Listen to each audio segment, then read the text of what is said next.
All right, guys, so today we're talking about bore scoring. I thought I'd do this video. Every video we do on any kind of Porsche, the bore scoring thing always comes up, even if it's not what the video is about. So I thought, well, let's go ahead and do this. So after dealing with some cars that have bore scoring in the past, and just looking at the general market, reading forums, we've come to the realization it started out with 987, 997.1 cars were the only ones that have bore scoring. All right. And it's so rare that that ever would occur.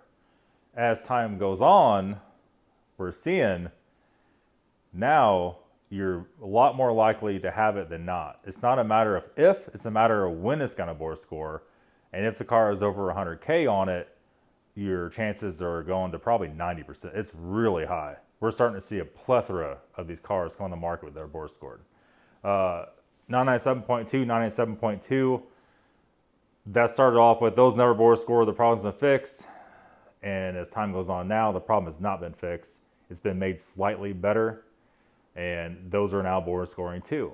So that's an issue.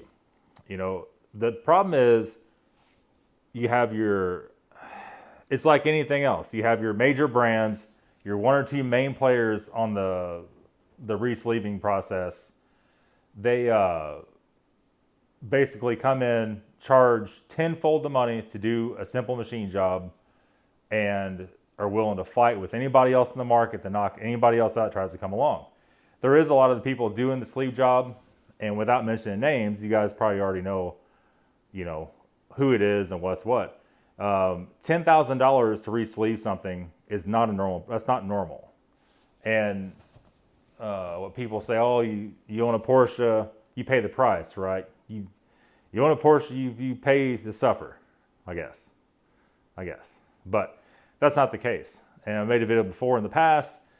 We found companies that re-sleeve for $1,300 to $1,500, $1,800, depends on which one. And a lot of you guys, oh, you can't get that done for that. Yeah, you can, actually. You can. As we'll show in videos coming up here in the next week and a half, 2 weeks, exactly how that works out on a bore scored car. Stay tuned for that. Also, I want to touch on the Metzger engines, the turbo 997 turbo stuff.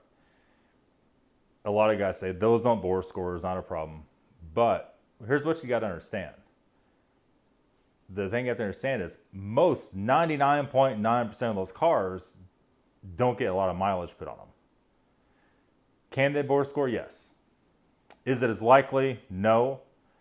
But one little incident, and you could definitely run into that really quick. A little bit of overheating, a little bit of oil starvation, a little PCV in operation. Anything like that can also spark that and start that. Now, as a lot of you guys know, I sold my red Cayman because it was starting to smoke. It was starting to get bore scored. Probably been bore scored ever since I had it. And I thought, well, at that point in time, we didn't have anybody else that would do it besides the main guys. And I wasn't going to spend 10 grand plus, everything else to rebuild it. Probably close to $20,000 in the States to do that job. The car didn't warrant that. So I bought another Cayman. This Cayman is now on 86 or 88,000 miles. Will this car bore score? Yes, it will. It will. Eventually it will. Will it be at 100K? Will it be at 120K? We don't know. You getting smoke on startup always. Once you take the catalytic converters out, smoke on startup randomly. It's random smoke. It might not do it for a week or a month, and all of a sudden, boom, big plume of smoke comes out. We checked this car when I first bought it. It didn't have anything. I put probably 7,000-8,000 miles ish on it. Do we need to check it again? Probably. So there is that. But it seems like 997, 3.8, and even 3.6 are the worst about doing that. And the Cayman Boxster 3.4. You don't get that on the non-S models, it seems like, except for on the 997. But 987, the non-S models, you just don't see that. Now, it's also a lot less horsepower car, a lot different setup on that. We didn't see too much of that on pre-2001 996 with steel sleeves. We didn't see a lot of that bore scoring stuff, as you guys seen the past cars we've done. I think it would take an incident for that to occur on those cars. And, it just kind of is the way it is. Anything older, old air-cooled stuff, they would score. They would bore score, but it's different. It's a different setup. You could actually take each individual cylinder off that has a copper ring, essentially instead of a head gasket. You could just unbolt everything, toss everything in trash for depends on what you want, $1,000 to $3,000. You could bolt her back together and away you go, and that's it. It's kind of a shame Porsche went away with that kind of stuff, because it does seem like what a lot of guys said. Once they went to the air-cooled stuff, things kind of started getting a little sideways. The sideways engine kind of got a little weird. Now, I've had 911s before, 911 SCs with 250 plus thousand miles on them, and as far as we could tell, they were never bore scored. But we don't know. You just take the cylinders off, throw them in the trash, and bolt a new set on. Nobody'd ever know. And a lot of times you could buy the pistons for cheap for those, everything for cheap for those engines. Depends on what it is. And so yeah, that was it was almost like a tractor. Air-cooled is almost like a tractor. Like, the timing chain system is so stupid easy, you can't mess it up. Other than they still share those damn exhaust bolts breaking off in the cylinder head. Way back from the 1960s on up, they still have that issue. How BMW solved that problem and Porsche never once even tried to solve it, I don't know. BMW uses, as you guys know, a copper coated system for that. And to break a BMW bolt off in the cylinder head exhaust bolt is pretty rare. I'm not saying you couldn't do it, but it's not a common thing. So yeah. Now, what causes bore scoring? This is the biggest thing. What causes it? More open exhaust, the throttle body upgrade, a more open intake, a tune. Does that cause it? Probably not. Does starving it from oil cause it? Yes. Yep, right. That's probably a sure way to set it off. Will changing your thermostat to a lower thermostat keep you from bore scoring? Probably not. It makes good for people selling really expensive low temperature thermostats, I guess. Can you prevent this? More than likely not. More than likely not. Is it a catalytic converter issue where they start stopping up? As we've seen on that many cars, that's been an issue in a lot of cars. Don't know. Nobody's ever done research to promote that. One thing I can assure you, once you delete those rear cats and go to either a catless header or a aftermarket converter, the power increase is huge on these 3.4s, like huge. 3.6 and 3.8 also. There's a lot to gain from one, dealing away with the converters, and two, dealing away with the factory exhaust manifold or factory header. That's not a high flow system, boys. That was, I don't know what that was. That's garbage. Just from decatting the factory manifolds on my blue car, because they got to where they stunk so bad you couldn't be around the car. The rotten egg smell was so severe you couldn't even drive the car. You stop at a stop sign, it would just stink you out. So we knocked them out temporarily. Been looking at headers. Headers are $1,500 for catted headers to $3,000 for catted headers. Non-catted headers are $600 and up. And you do notice one thing too. There is a huge difference in the sound of the car once you change the factory manifolds. And you don't get that air rushing sound. And my theory of that means high restriction. Once you have that air rushing sound, it's so choked down as the three primaries come down and go into one to go out, that's causing an issue. There's something rough inside there. There's jagged edges. There's a lot of restriction the way those are. But that all being said, could that be causing it? Could converters be causing it? Maybe. The hard fact of it is the engine lays flat. The engine lays flat. The pistons are flat. You have the weight of the pistons laying on the cylinder wall. That's not going to be easy to not make it bore score.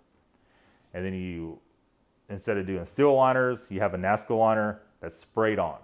They put a steel liner in there. There's essentially a hard coating on the liner.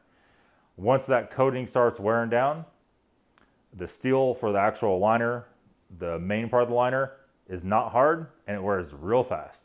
That's why when you start getting bore score, it might be okay for a little bit, and then you start getting heavy smoke, which is essentially grooves in the cylinder wall going past the ring. As time goes on, the ring can get compressed and smashed as it starts melting the piston, as it starts blowing by the piston. Eventually you de-chunk or break a piece out of the cylinder liner, and then you're catastrophic destruction.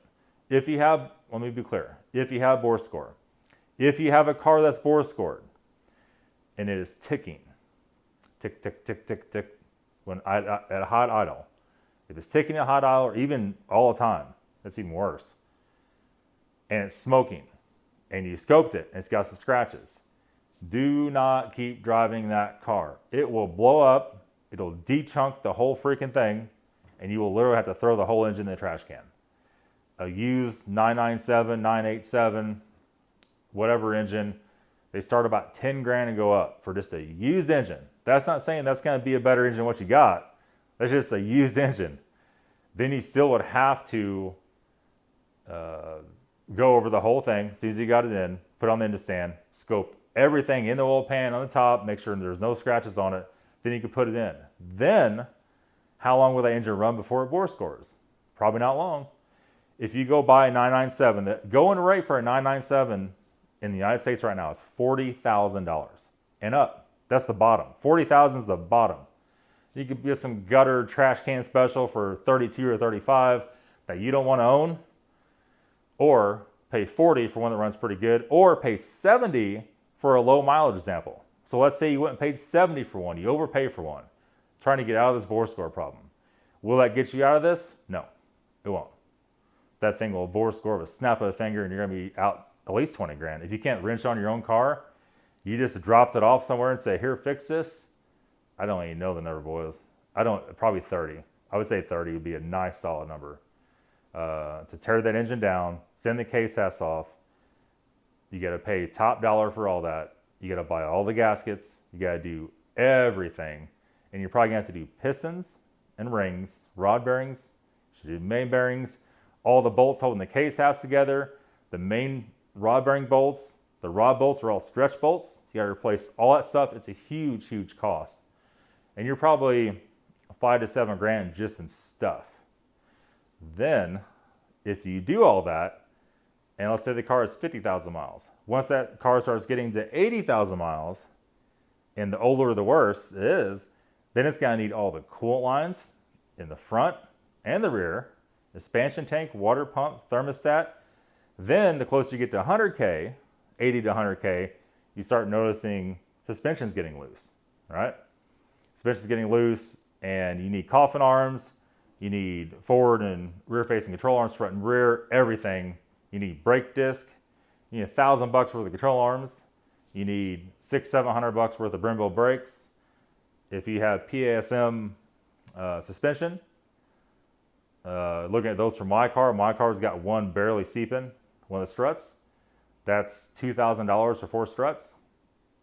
It's more than $2,000. It's actually, I sugarcoated that. It's actually about $550 per strut. Not the strut and spring. You got rusty springs that cost more. Just a strut only for a Bilstein strut. And that's eBay price. If you go to Epicuro, one of the big companies, you're going to pay a lot more than that for it. And what are you going to do? Put Chinese struts on it? No, you're not going to do that. That'll be very short-lived if you do that. And they'll blow out and have all kinds of problems. And they're just a little bit cheaper. And so that's it. These are not bad cars. Like I tell everybody, it's just like a Mercedes.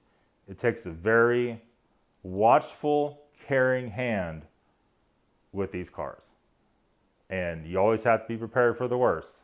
If something goes wrong, you need to be able to cover it. Buying some kind of cockamamie-ass extended warranty is not going to help you. They're not going to take care of any of that thing. You could do all the, what the hell was it, CarMax or whatever kind of bogus stuff they're peddling. No, I'm sorry. That's not going to help you. And even if they pay for 100% of everything, you got to find somebody to do it. Then how long are you going to be without that car? Months or months and months and months and months? That's right. So beware, be wary of that. I'm not saying these are bad cars. I very much enjoy these cars. But if you do not respect the car and do not keep up with everything on it, even if you do, that thing could slap you right in the face and slap about 20, 30 grand out of your checkbook in about 2 seconds. Be very careful. Anybody selling parts in the comment section of this video for thousands, tens of thousands of dollars, what they're saying is probably to deal with them trying to sell parts, right? Let's think about that. I'm not selling parts. I don't care. It doesn't make, you guys listen or not, I'm just telling you this is what we've learned here so far. We are doing a video coming up shortly, a car with bore scoring. Stay tuned for that. Thanks for watching, guys. Have a good day. We'll see y'all later.